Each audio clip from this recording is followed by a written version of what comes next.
नमस्कार, good morning. आप देख रहे हैं न्यूज 24 और आपके साथ मैं हूं श्रद्धा। और आज से हम आपके लिए लेकर आ रहे हैं तेज रफ्तार तूफानी खबरों का हमारा खास शो तेजस 24। नमस्कार, मैं आपके साथ सोनिका सिंह और इस कार्यक्रम में हम आपको दिखाएंगे देश दुनिया की वो तमाम खबर जिसका सीधा सरोकार है आपसे। तो चलिए फटाफट अंदाज में शुरू करते हैं खबरों की सुपरफास्ट डोज तेजस 24।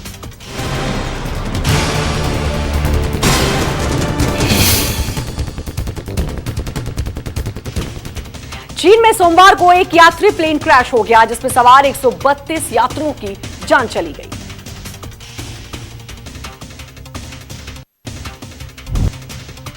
पहाड़ों के बीच से निकलता धुआं और जमीन पर पड़ा मलबा। तस्वीरें दक्षिण चीन की हैं, जहां रेस्क्यू ऑपरेशन चलाया जा रहा है। सोमवार को यहां एक प्लेन क्रैश हुआ जिसमें सवार सभी यात्रियों की जान चली गई। बताया जा रहा है कि प्लेन गुआंगशी जुआंग की पहाड़ियों से टकरा गया जिसमें सवार 132 यात्रियों की जान चली गई। तस्वीरों में आप रेस्क्यू टीम को देख सकते हैं जो इस पहाड़ी इलाके में शवों की तलाश कर रही है। इस इलाके की भौगोलिक स्थिति को देखकर समझा जा सकता है कि यहाँ रेस्क्यू ऑपरेशन करना कितना मुश्किल है।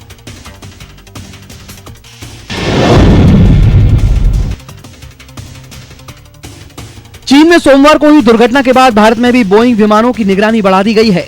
डीजीसीए ने सोमवार को इस संबंध में एक आदेश जारी किया। देश की 3 airlines company air India, Vistara और स्पाइस जेट बोइंग 737 विमानों का इस्तेमाल करती है। भारत में 2019 से 27 महीनों तक विमानों के संचालन पर रोक लग चुकी है। 6 महीने के अंदर 2 हादसों के बाद विमानों के सॉफ्टवेयर में सुधार करवाया गया था।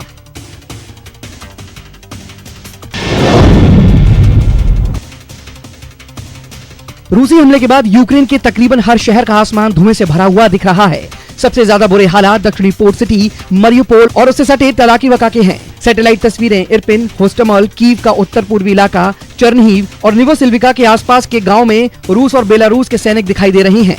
इसके साथ ही बेलारूस के डबलिन में रूसी सैनिक स्टैंड बाय में दिख रहे हैं। उधर यूक्रेन ने साफ कह दिया है कि वो रूस का अल्टीमेटम किसी भी हालत में नहीं मानेगा।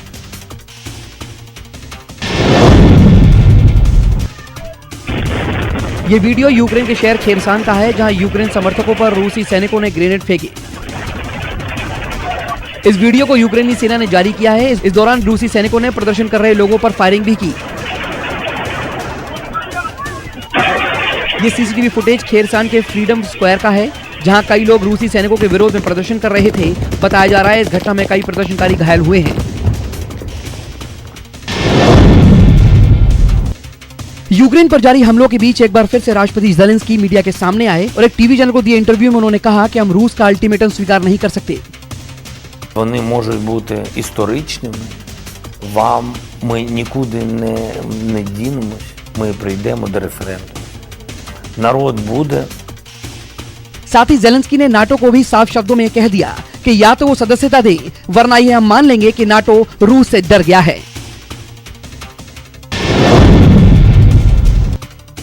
यूक्रेन का शहर मरियुपोल रूसी बमबारी से करीब 90% तबाह हो चुका है। इस बीच यूक्रेन के अजॉव रेजिमेंट के चीफ का दावा है कि मरियुपोल पर हर 10 मिनट पर बम गिर रहे हैं। रूस ने कल सुबह 7:30 बजे तक मरियुपोल को सरेंडर करने का वक्त दिया था जिसे यूक्रेन ने साफ इनकार कर दिया। इस बीच ईयू ने साफ कहा है कि आम लोगों को रूस एक हथियार के रूप में इस्तेमाल कर रहा है और ईयू रूस पर और प्रतिबंध लगाएगा। यूक्रेन के विदेश मंत्री ने कहा है कि ईयू रूस पर नए प्रतिबंध लगाए लेकिन तेल और गैस लेता रहेगा। रूस की सेना का यूक्रेन के अलग अलग शहरों में हमला जारी है। इन दिनों यूक्रेन के शहर मरियुपोल पर रूसी सेनाओं की लगातार बमबारी जारी है। यूक्रेन के राष्ट्रपति ज़ेलेंस्की ने मरियुपोल में रूस की सेनाओं की ज्यादती की तीखी आलोचना की। ज़ेलेंस्की ने कहा कि रूस की ओर से मरियुपोल की घेराबंदी ऐसा आतंक है जिसे आने वाले सदियों तक याद रखा जाएगा। मरियुपोल में बीते 3 हफ्ते से बमबारी हो रही है। बिना बिजली पानी के लोग शहरों में फंसे हैं। कठिन मानवीय हालात के बावजूद रूस मरियुपोल पर कब्जा नहीं कर पाया है।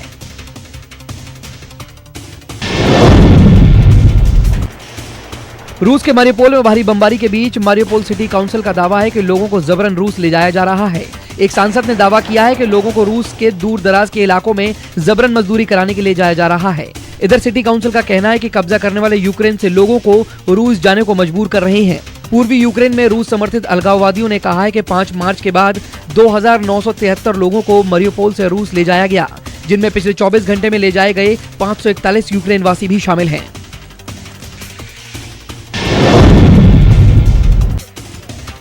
बच्चों के कल्याण के लिए काम करने वाले समूह सेव द चिल्ड्रन का कहना है कि युद्ध के कारण 60 लाख से अधिक यूक्रेनी बच्चे गंभीर खतरे में हैं और अभी भी यूक्रेन में फंसे हुए हैं।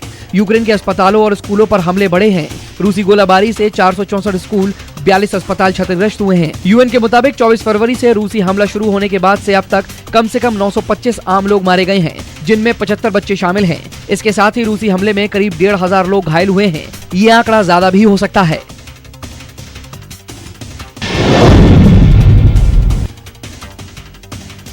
यूक्रेन में घर से ज्यादा जिंदगी रेलगाड़ियों में सुरक्षित है। रेल के डिब्बों में चढ़ने की होड़ जिंदगी की सांसों को बयां रखने की जिद्दोजहद है। रूसी हमलों में तबाह होता देश और पीछे अपनों को छोड़ जाने की मजबूरी ट्रेन में सवार लोगों की आंखों में साफ पड़ी जा सकती है। आधी रात को पोर्ट सिटी ओडेशा को छोड़ती ये ट्रेन लोगों को रोमानिया सीमा की तरफ ले जा रही है। ट्रेन में सवार लोगों को आने वाली सुबह भविष्य के बारे में कुछ पता नहीं, पर एक उम्मीद जिंदा है, सांसें चलती रहेंगी।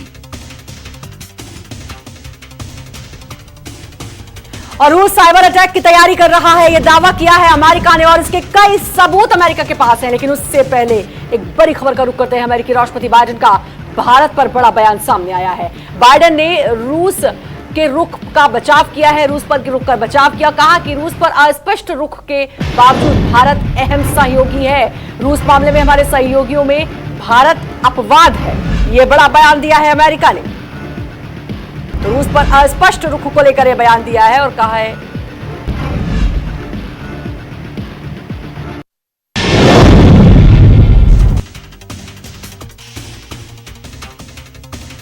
यूक्रेन पर रूसी हमलों के बीच अब रूस अमेरिका पर साइबर अटैक की तैयारी कर रहा है। अमेरिका के डिप्टी सिक्योरिटी एडवाइजर ने कहा है कि उन्होंने रूस की तरफ से अमेरिका पर साइबर अटैक करने से जुड़ी कुछ तैयारियां देखी हैं। इस बीच व्हाइट हाउस के मुताबिक राष्ट्रपति बाइडेन ने कहा है कि इस बात के सबूत है कि रूस सरकार अमेरिका पर साइबर अटैक के ऑप्शन तलाश रहा है। अमेरिका के राष्ट्रपति ने कहा है कि प्राइवेट कंपनियां रूस के संभावित साइबर अटैक को देखते हुए साइबर डिफेंस तुरंत और मजबूत करें।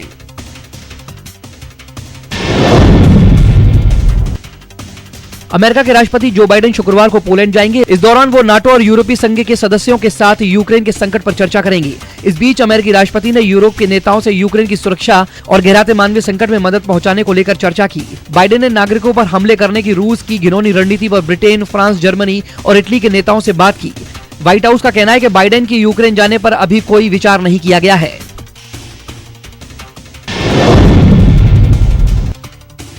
ब्रिटेन का यूक्रेन पर रूसी हमलों के बाद क्विंट नेताओं से लगातार चर्चा करने का दौर जारी है। ब्रिटिश प्रधानमंत्री बोरिस जॉनसन ने अमेरिका, फ्रांस, जर्मनी और इटली के नेताओं से बात की। यूक्रेन को लेकर सभी क्विंट नेता सहमत हैं कि यूक्रेन को हर तरीके से सैन्य, आर्थिक और राजनीतिक मदद दी जाती रहेगी। इधर डेली मेल की रिपोर्ट के मुताबिक ब्रिटेन के प्रधानमंत्री बोरिस जॉनसन कीव का दौरा कर सकते हैं। उन्होंने अधिकारियों से इस मुद्दे को लेकर चर्चा की।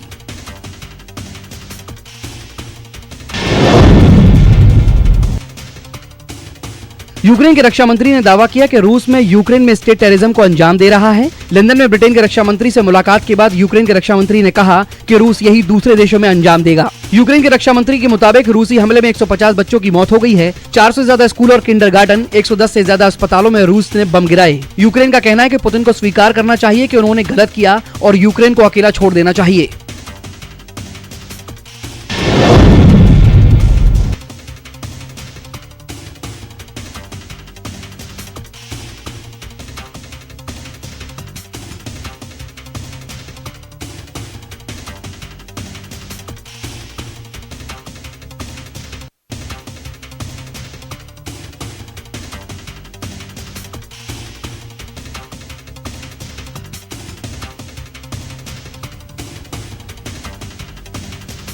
तेजस 24 में आगे दिखाएंगे कीव के शॉपिंग सेंटर पर हुए हमले का रूस ने ये कहते हुए बचाव किया है वहां रॉकेट रखे गए थे और उन्हें यूक्रेनी सेना को सप्लाई किया जा रहा था। लेकिन उससे पहले एक ब्रेकिंग न्यूज आ रही है। चीन पर बाइडेन प्रशासन का सख्त रुख। अमेरिकी विदेश मंत्री एंटनी ब्लिंकन का बड़ा बयान सामने आया है। चीनी अधिकारियों का वीजा करेंगे प्रतिबंधित। रूस पर चीनी रुख से खफा है अमेरिका।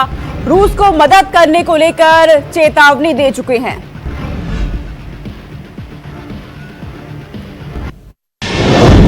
रूस ने कीव के शॉपिंग मॉल पर किए गए हमले का बचाव किया है। रूस ने दावा किया है कि शॉपिंग सेंटर एक रॉकेट स्टोर के रूप में इस्तेमाल किया जा रहा था और यहां से रॉकेट यूक्रेनी सेना को भेजे जा रहे थे। रविवार को कीव के शॉपिंग सेंटर में हुए रूसी मिसाइल हमले में 9 लोगों की मौत हो गई थी, जबकि आसपास की रिहायशी इमारतों को काफी नुकसान पहुंचा था। रूस ने अपने दावों के समर्थन में एक वीडियो भी जारी किया है।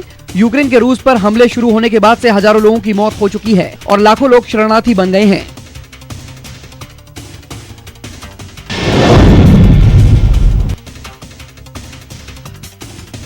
यूक्रेन के एक रूसी कमांडर को मार गिराने के दावे के बीच रूस ने अपने कमांडर को मारे जाने की पुष्टि नहीं की है। रॉयटर्स के मुताबिक सेवस्तोपोल के गवर्नर ने मरियोपोल शहर में जंग के दौरान पोस्ट कैप्टन आंद्रे पेली के मारे जाने का दावा किया। पेली रूस के ब्लैक सी फ्लीट के डिप्टी कमांडर थे। हालांकि रूसी नेवी ने इसकी पुष्टि नहीं की है। क्रीमिया में मौजूद सेवस्तोपोल रूस की ब्लैक सी फ्लीट का अहम बेस है।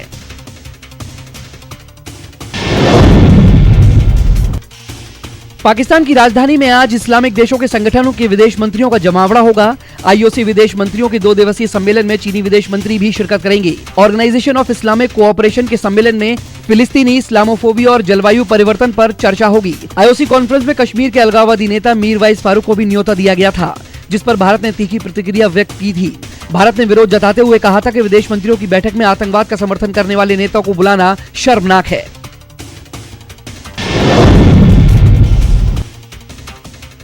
पाकिस्तान आए चीनी विदेश मंत्री का बेहद व्यस्त कार्यक्रम है। ऑर्गेनाइजेशन ऑफ इस्लामिक कोऑपरेशन के विदेश मंत्रियों की 2 दिवसीय बैठक में शिरकत करेंगे। चीनी विदेश मंत्री 23 मार्च को पाकिस्तान दिवस पर आयोजित होने वाली परेड के मुख्य अतिथि हैं। चीनी विदेश मंत्री वांग यी का पाकिस्तान दौरा कई लिहाज से अहम माना जा रहा है। सोमवार को चीन और पाकिस्तान के बीच शिक्षा और कृषि क्षेत्र में कई समझौते हुए। समझौतों पर पाक विदेश मंत्री शाह महमूद कुरैशी और चीन के विदेश मंत्री ने हस्ताक्षर किए। पाकिस्तानी प्रधानमंत्री इमरान खान और आर्मी चीफ जनरल कमर बाजवा के बीच तनातनी बढ़ी। मीडिया रिपोर्ट्स के मुताबिक आर्मी चीफ ने आईओसी विदेश मंत्रियों के सम्मेलन के बाद प्रधानमंत्री इमरान खान से इस्तीफा देने को कहा है, जिसके बाद पीएम इमरान खान ने भारतीय सेना की आड़ में आर्मी चीफ पर निशाना साधा। इमरान ने कहा कि भारत में सेना लोकतांत्रिक तरीके से चुनी सरकार के काम में दखल नहीं देती। 2018 में प्रधानमंत्री बनने के बाद इमरान खान ने ही 2019 में आर्मी चीफ जनरल बाजवा का कार्यकाल 3 साल के लिए बढ़ा दिया था।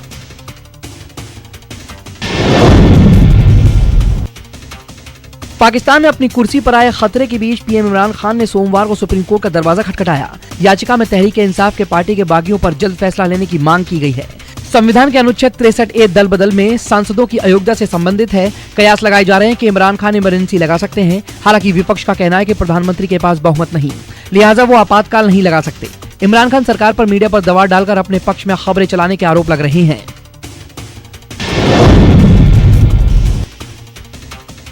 श्रीलंका में महंगाई के चलते हालात बद से बदतर हो गए हैं। हालात इतने खराब हैं कि पेट्रोल के लिए लाइन लगानी पड़ी, जिसमें 2 शख्स की मौत हो गई। बीते करीब 1 साल से भीषण संकट का सामना कर रहा श्रीलंका में अब हालात इतने खराब हो चले हैं कि रविवार को पेट्रोल के लिए लाइन में लगे 2 लोगों की मौत हो गई। देश में ईंधन की कीमतें आसमान छू रही हैं। देश की एकमात्र ऑयल रिफाइनरी में काम ठप हो चुका है। यही नहीं, रसोई गैस की भी काफी किल्लत है। 12 किलो का रसोई गैस का सिलेंडर श्रीलंका में इन दिनों 1359 रुपए तक मिल रहा है। तूफान आसानी को लेकर अंडमान निकोबार में अलर्ट जारी कर दिया गया है। तूफान के खतरे को देखते हुए अंडमान निकोबार द्वीप समूह में प्रशासन ने मछुआरों के लिए एडवाइजरी जारी की है, जिसके तहत आज तक समुद्र के पास न जाने की सलाह दी गई है। इस चक्रवाती तूफान के प्रभाव से अंडमान निकोबार में भारी बारिश का अलर्ट है। मौसम विभाग ने बताया कि तूफान के चलते अंडमान निकोबार द्वीप समूह में रविवार से ही बारिश होने के साथ तेज हवाओं का भी सिलसिला जारी है।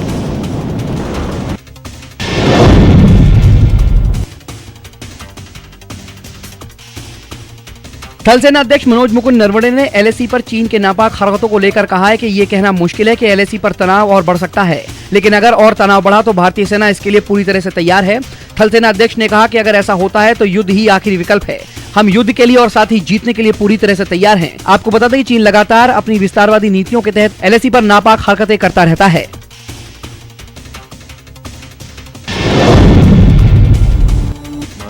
The Kashmir files box office पर हर दिन नए कीर्तिमान रच रही है। दूसरे वीकेंड में ये बाहुबली और दंगल के बाद सबसे ज्यादा कमाई करने वाली फिल्म बन गई है। 11 मार्च को रिलीज हुई इस फिल्म ने अब तक बॉक्स ऑफिस पर लगभग 167.45 करोड़ रुपए की कमाई की है। इसके साथ ही फिल्म ऑल टाइम ब्लॉकबस्टर बन गई है। अपने दूसरे हफ्ते की शुरुआती 3 दिनों में यानी शुक्रवार, शनिवार, रविवार को फिल्म का बिजनेस 70 करोड़ से ज्यादा रहा।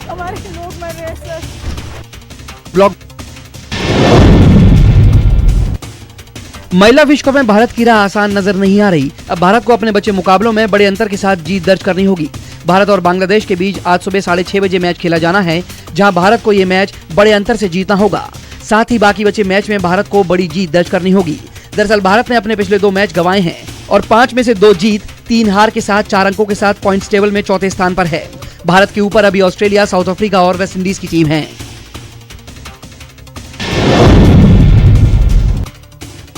एक्टर सलमान खान को काले हिरण शिकार मामले में राजस्थान हाई कोर्ट से बड़ी राहत मिली है। सलमान खान की ट्रांसफर पिटीशन पर हाई कोर्ट की जोधपुर बेंच ने सुनवाई की। हाई कोर्ट ने फैसला दिया कि अब हाई कोर्ट में सलमान खान से जुड़ी सभी याचिकाओं की सुनवाई होगी, जिससे सलमान खान को बार-बार पेशी के लिए कोर्ट नहीं आना होगा। सुनवाई के दौरान सलमान खान की बहन अलवीरा भी मौजूद रही।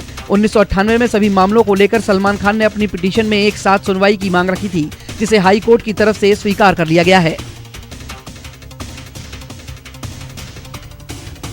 फिलहाल तेजस 24 में इतना ही। खबरों का सिलसिला लगातार जारी है, देखते रहिए न्यूज़ 24।